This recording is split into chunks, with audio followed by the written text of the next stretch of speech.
One of the more imperative, yet underrated parts of the Halo franchise has always been communication. Everybody knows how crucial teamwork is, and calling out enemy positions is a difference between a casual player and, well, a professional. First attack when you pop in your Halo base it's the middle levels of position. With the map boss located on the bottom left of your screen, there is no excuse to be Michael's on Xbox Live. I'm not talking about the fallout. Be sure to give an up-to-date breakdown of where not only your enemies are, but also where you're heading up the map is just as important. Now that you're equipped with the tools that you need to be a team player, let's get down to the real fun. Strategy. The reason it's such a blast is because once it's mastered, you stand no chance of losing. Here's the positions that my team uses on the map Sword Base in order to establish Halo dominance. The golden rule is don't be a bottom feeder. Right from the beginning, the name of the game is get topside. The objective is to take cover in the high ground and watch each other's butts like you would your own. This strategy spreads your team across the map in order to force the other guys to spawn at the bottom, forcing them to scramble like ants. Each player has to know the role and not break away from the plan. Remember, communication and calling out enemy positions is key. Teammate number 1 is positioned at the top of the red lift on the glass edge. This is a crucial spot because you're covering a majority of the map. If you try to sneak out on one of the bridges, you can put down cover fire and communicate to the rest of the team.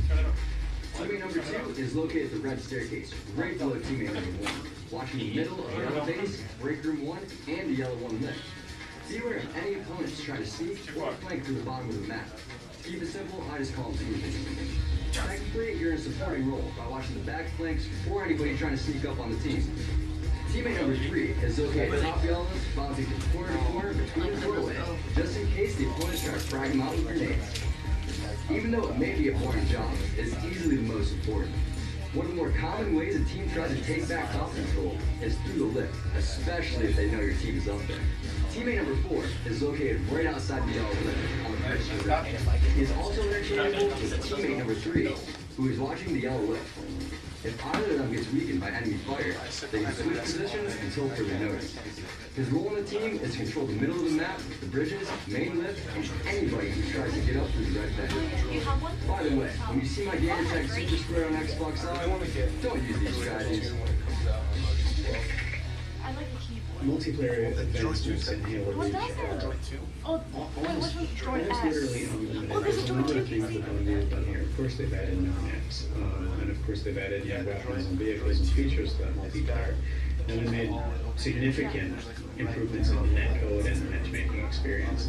But there's some things in there that are just huge. I would call out Forge World as one. Forge World is a kind of a blank slate. At its sort of emotional center, it has a remake of Blood Gulch. But the area outside that famous Box Canyon is absolutely vast.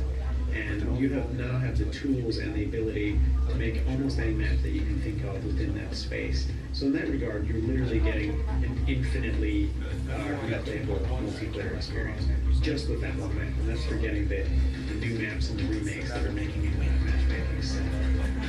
Secondly, I would say Firefight. In ODST, this was a new mode that was introduced and it was really cool and really fun. People said, hey, this is great, but I don't have friends to play with. I want matchmaking. So matchmaking is in there. Fully fledged matchmaking, Firefight.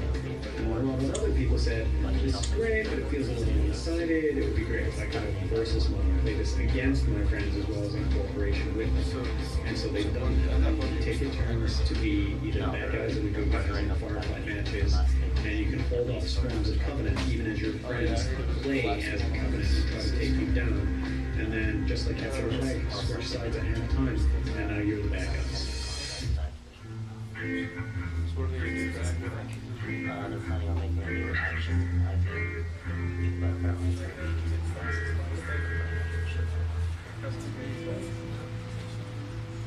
Hello, I'm Sarge, popular Lancer, Rivers Blue.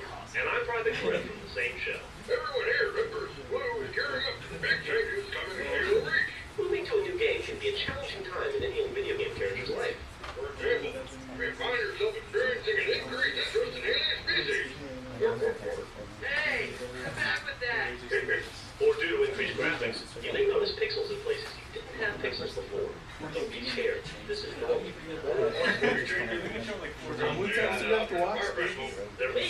social pressure to wear the right armor and hang out in the cool maps. All in all, we're doing a pretty cool community. Usually down to everyone. That's why GameStop is only Halo Fest.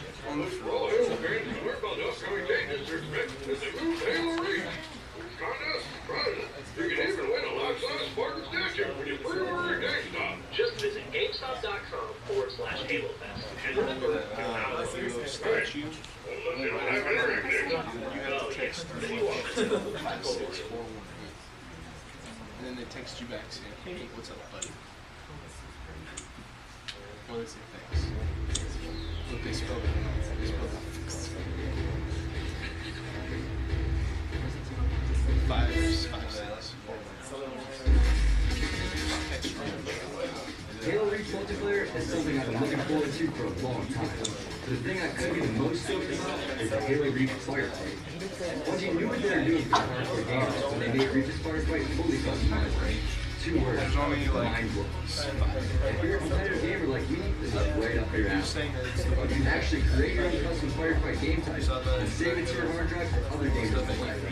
I'm talking custom loadouts, weapon selections, skulls, and even Vanquish Covenant about coming out of the enemy dropship. With score attack and versus mode, it adds a firefight. You can actually compare your skills with other guys in the leaderboard. Sounds legit, right? Tip number 1, using the target locator. This is a new gun introduced into the Halo series, and thank God it works. I hate Covenant vehicles, and I love multi-kills. So technically, you're getting the best of both worlds. The target locator will lock on and then follow that same target to the very end. However, don't think you're Macho Man, try to take out all the hardware. Tip number 2, conserve your follow-ups. Why waste all your rockets, laser, and target locator ammo on petty parts?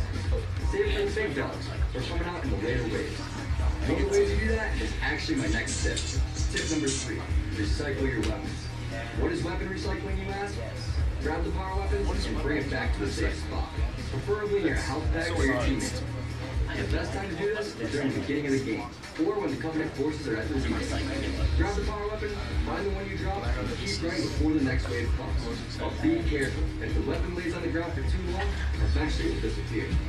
So give it a nice little touch key once in a while to keep it fresh. Colleen's gonna be upset when she finds out. Why? There are so many new features that we've added to Halo Reach. It's really hard to pick out a favorite, but I can tell you that mine, they're pretty different from each other. I think my favorite new armor ability is the jetpack. I just love that feeling of freedom and the way that it changes gunplay. You know, there's a difference between using a rocket launcher in a corridor and using a rocket launcher hovering above an arena. It feels amazing the way, but it definitely changes up the gameplay. I think, secondly, I love the new imposter system. It's a graphic system whereby objects that are in the distance are now rendered weirdly and much more detailed than they ever were before by using this maybe misnamed imposter system. What it does is kind of approximate what those objects should look like at a distance.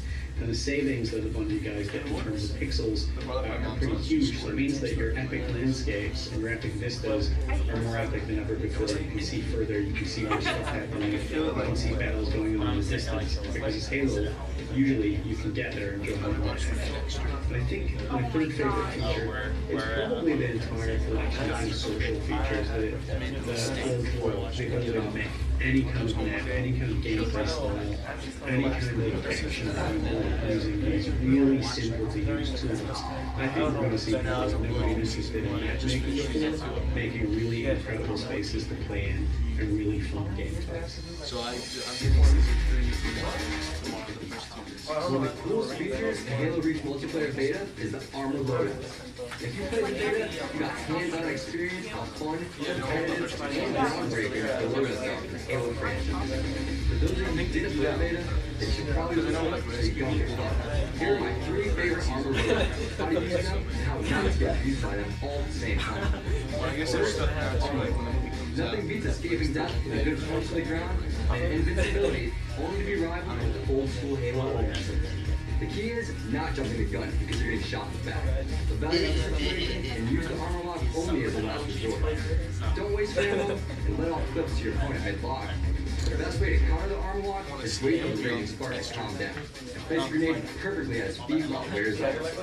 If you time it right, the enemy shield will still be down and you can tally another kill to the stat sheet, baby.